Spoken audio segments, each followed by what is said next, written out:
We get this question often. What's the difference between an affair and an emotional affair? We assume what they mean by that is what's the difference between a physical affair and an emotional affair? Because sometimes spouses will justify themselves to the other spouse. Well, I didn't really do anything with that person. It was just an emotional connection, as if that means you shouldn't be as upset about it. Should you be? Let's talk about it. Hi, I'm Dr. Joe Beam with Marriage Helper, along with Kimberly Holmes, our CEO, our fearless leader. How many times do you think you've heard that question in the last few years of working with marriages? Yeah, a ton. In fact, I don't know when it's going to post, but I recorded an episode last week, not exactly titled this or about an emotional affair specifically, but micro cheating. When does something become an affair? Is it crossing the line if you do digital messaging and, all of this kind of stuff? So people do ask this question to know whether they've been cheated on or to know if they're crossing a line cheating, for sure. Okay, so let's do two things here. First, let's define the difference between an emotional affair and a physical affair.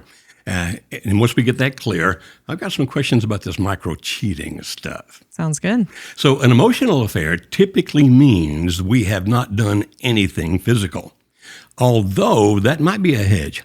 It may mean, well, we have kissed, we have hugged, we have cuddled, but we haven't actually had intercourse. Because I know of a lady once who said it was only an emotional affair because it didn't involve intercourse, but it definitely involved a lot of sex. And she was just saying, but we didn't do anything. Well, yes, you did. But the way we think of it is this. If it's an emotional affair, then there hasn't even been kissing. Not even hand-holding, if it's being romantic hand-holding. And so the way I view it, and we'll find out if Kimberly agrees, is that a physical affair is the first time it actually turns physical. If you're touching lips with each other, if you're particularly touching certain areas of the body that you shouldn't be touching, then as far as I'm concerned, it has become a physical affair.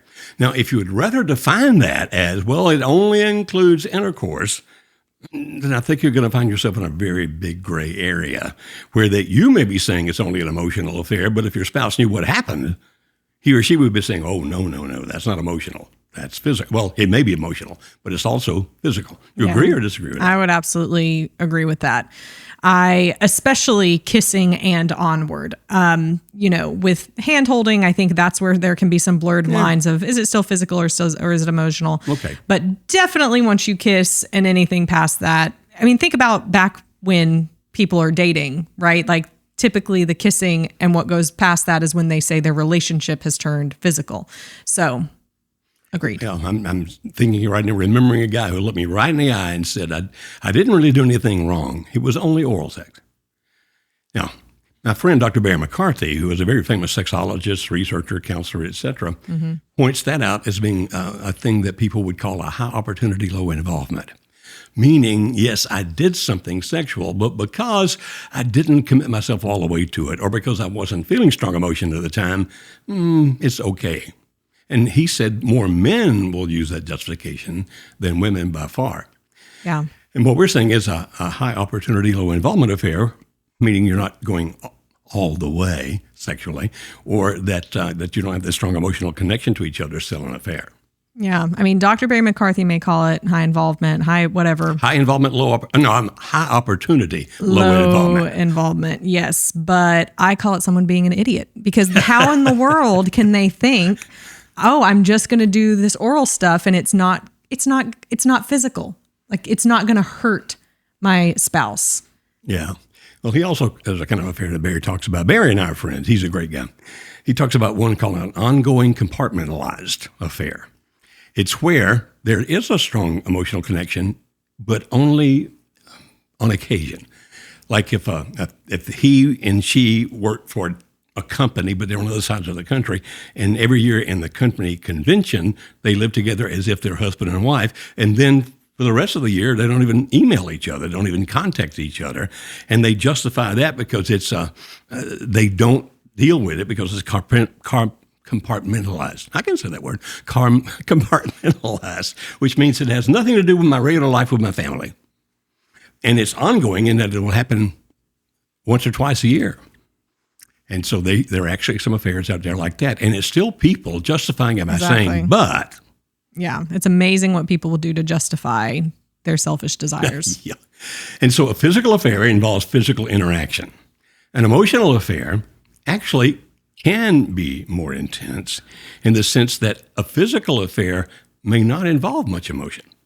If it's a high opportunity, low involvement, the guy's on a convention in Chicago and and somehow in a bar he winds up with a woman that night, it's still wrong. But there's no strong emotional connection. It was, we did something. So in that sense, it's actually not as intense as the emotional affair. But then that would beg the question, well, what if it's an emotional affair that has no physicality? Is that still more intense than an affair that has both emotion and physicality? What would you say? Great question. Well, I would think off the top of my head, the emotional part is what draws people in and really gets them connected and a strong desire to want to be long-term with the other person. Because, if it's not just sex. Right, if it's not just sex.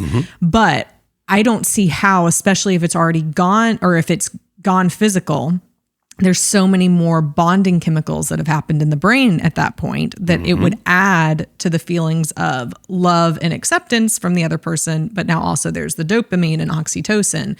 So it would have to be a stronger reaction. If it's both emotional. If it's both physical and emotional. Yeah. Yes. I dealt with a couple not that long ago, and he was saying, well, I travel a lot because of my business, and I'll occasionally will meet people and have sex with them on the road, but I don't really care about them. I'm just having sex, so my wife shouldn't be all this upset about it. Heavens to Betsy. What'd you say? Heavens to Betsy. Who's Betsy? The woman who is frustrated and hurting by this. And she was kind of looking at him like, what planet are you from? Yeah. Now, does it hurt more if it's both emotional and physical? Actually, it depends on which gender you are. Men tend to be more upset about the physical part that their spouse did with somebody else, and women tend to be more upset about the emotional part. Now, I'm not saying they don't get upset about the other, but in terms of which one's the bigger deal. Yeah. Now, most of the affairs, all affairs, are going to cause problems. Sure. Even if they're allowed. What I mean by that is, if you have said, well, you sleep with who you want to, and I sleep with who I want to, and that'll be fine. We get people in our workshop all the time. Well, not every workshop, but we get people in our workshop that live in that lifestyle. And back when I used to talk to them before they came, which has been a long time ago, and they would say, well, we're going to stay in that lifestyle, but we want you to help save our marriage, to which I would reply, I think you just need to save your time and your money. Because if you come over here and we help you work this out, if you still live in that lifestyle, it's going to happen again. You can't do the things that create emotional connections and expect no emotional connections to occur. That's right. And this is becoming more and more common. We had several people even just yesterday contacting us saying we agreed that we were going to be in an open marriage, but my spouse isn't doing it the way I want them to. Or they went and had intercourse with someone else and I wasn't there. So they violated the boundaries. Or they did it secretly. Or because they have more free time, they're able to do it way more than me. To which I just look at the conversation and say, how did you expect this was going to turn out? Yeah. What did you think was going to happen? What did you think was going to happen here? But see, in some research, couples who first get into that kind of lifestyle, in the short term, their marital satisfaction increases. Their sexual satisfaction increases in the short term. Basically, we're doing something new. This is exciting. You're all for it. I'm all for it. But if you look at it over time, I'm thinking of a couple right now we dealt with that the reason she divorced her husband, they'd been doing that. And the reason she divorced her husband was because the guy that she was going to go with, who of course divorced his wife to make this happen, was better at oral sex. And so that's why she went with him, she said. Abandoned the husband, took the kid. I mean, it gets so complicated, so messed up. We just say, if that's what you're doing and you want us to help you with your marriage, I don't know how. Right. Because there's a premise that we work from and believe at Marriage Helper that a strong component of a strong marriage is commitment, that you're going to decide to stay together through the hard times and all of the things. And so in that example of the story you just gave, what's going to stop that woman from leaving and taking her kid with her again, when she finds someone once again better? And I'll never forget the woman that looked at me and she said, I know he's having an affair. And I said, how?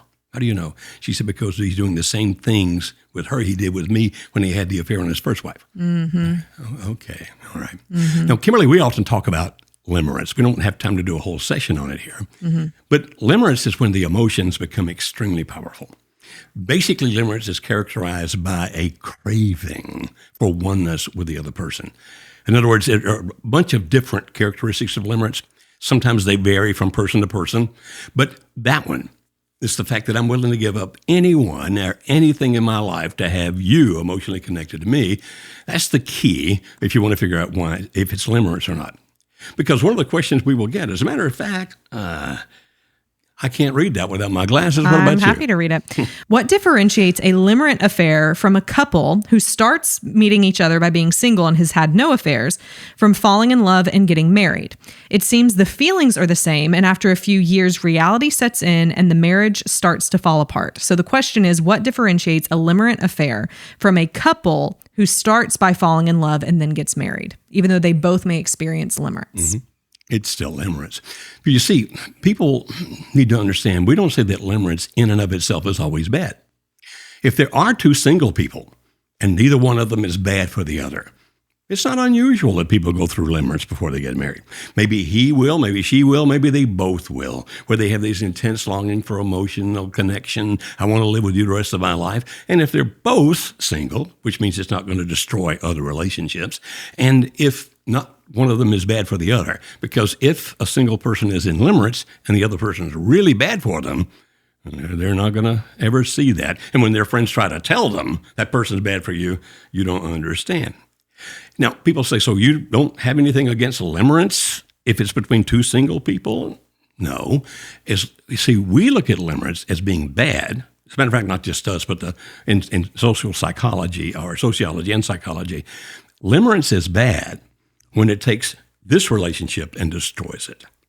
Because one of them is now wanting to go to a new relationship that they think is going to be far better. Now, let's go back to the original thing. Okay, so two single people fall in love, get married. Is the limerence going to end? Yes. It makes no difference if you're single or married or whatever. Limerence always ends. It has a shelf life. Dr. Helen Fisher, as a matter of fact, at the time we're recording this, Kimberly is going to be interviewing the next day after we record this, Dr. Helen Fisher, and I am so jealous. I'm excited. I'm so jealous. I'm one of her biggest fans. I love that lady. Anyway, she will point out that it has to end. She's a biological anthropologist. That it has to. If you think about it, that's true, because it's so intense. If you stayed at that level of intensity, your productivity just goes to pieces. Civilization could not survive if people went into limerence and stayed in limerence. So it's going to end whether you started off as single or whether you left a marriage for the other person. Limerence is going to still end. And so that's why we know that newlyweds will have one kind of emotion for each other shortly after the marriage, and 2 or 3 years later, it's going to be a different emotion. It can still be love, but it's not going to be the limerent kind of love. Now, Alice and I have been married off and on for 53 years. So in 53 years, is there any limerence there? No. Is there love there? Deeper, far deeper than with limerence. It's not perfect love. There's still days when I act like an absolute jerk, and Alice wondering why in the world have I married him all these times. But it's a deep love that keeps you together, that binds you together. So yes, that excitement's going to fade. And if you think that that's the excitement, that kind of intensity is what you need to stay together, your mindset has been to some degree corrupted by novels and movies and fairy tales, making you think you're always going to feel that way. Reality is those emotions will change. Even the Hallmark movies, as much as we love them, they can. I just read that the Hallmark researchers are on the verge of discovering another plot. Yeah, I know. You sent me this yesterday, and I rolled my eyes, which is a sign of contempt, so I apologize. My wife, my daughters love Hallmark movies. Sometimes I watch them as well. Sometimes. For a happy marriage, you watch them. Yes, exactly. Yes. Well, here's what we know. We know that many people are affected by their spouse being involved in an affair. Or maybe they've experienced an affair as well. From the research that is difficult to do is the research of how many marriages actually are affected by affairs. But from what we can see, it's somewhere between 30 to 50% is believed how many marriages are affected by an affair. And We believe that because we experience probably about 70% of the people who come to us. It's because an affair has affected their marriage. So, Yeah, and the reason we can't give an accurate statistic from overall research, people don't tell the truth. Okay. yeah, that's right. I mean, I even sent you something a couple of weeks ago, and it was talking about how many marriages have been affected by an affair. And the older people got, the more They admitted it. And maybe even had more of a chance to. There's a lot of ways you can. Many more years That's been right. together. Yeah, Yes. exactly. All of that to say, we realize that if this is what you're struggling with, then you are not alone. And we have a way that we can help you through this. Inside of our Save My Marriage program, we have specific tracks and toolkits for you to go through on how to understand how to navigate moving forward in your marriage, even when an affair has happened. And we want to offer you, as one of our podcast listeners, 25% off your first month inside of our Save My Marriage program. And you can access that offer by going to marriagehelper.com/podcast. PODCAST. You can see that in the show notes, whether you're watching on YouTube or listening to us on wherever you listen to podcasts. But we would love to have you join us and start doing the productive and proactive things to not just wallow in your hurt and your pity, but begin to actually do the things to move forward in saving your marriage. So again, you can access the 25% off your first month by going to marriagehelper.com/podcast. We look forward to talking with you and hope you join us again on the next Relationship Radio episode.